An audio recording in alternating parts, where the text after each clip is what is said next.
The weirdest thing about doing reaction videos and trying to learn about a new band is just seeing how fans really react and they're like so protective of it. So this guy's like, "Wow, I wanted to give you one more chance to get the Dead. You don't.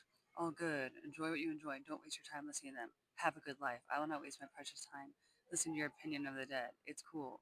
By the way, Dead and Co. are not the Dead." I'm like, "Whoa." And the weird thing is that in this video, I was actually like um, really so much actually into it. Like I was like, wow, these are it was Europe 72, like um from He's Gone and Jack Straw, and then it was China Cat Sunflower and I Know You Writer. And I'd previously listened to China Cat Sunflower and I Know You Writer, and I even like this one more. So as I'm in the reaction video, I'm like, oh, I like this version more, and I was like, wow, these songs are like really good, and Cumberland Blues sounded like a real folk song. And I was like, wow, it's so Americana. It's so folky. Like I like it. Like I thought it was might even be like a cover of a folk song, but it wasn't. It was like original.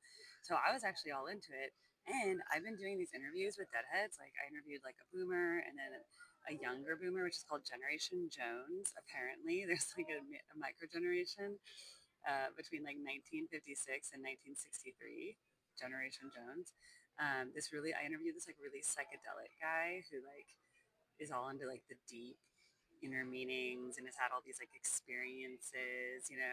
So I'm like, really? I'm actually like really trying to understand something that I can't really understand because even if I had been aware of the Dead before Jerry Garcia died, I was like 9 years old or something.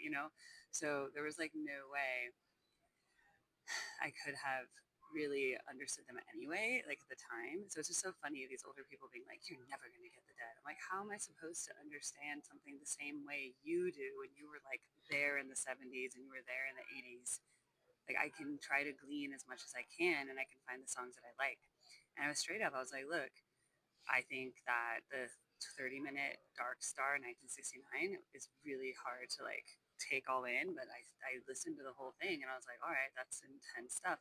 Then I really liked St. Stephen. I really liked 11. I was like, these are totally awesome.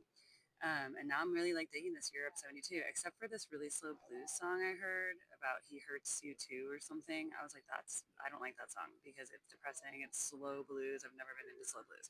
Anyway, it's just so interesting, like this takeaway, because I was just like, I was all super receptive and like cool about it. So it's just funny. People get really upset.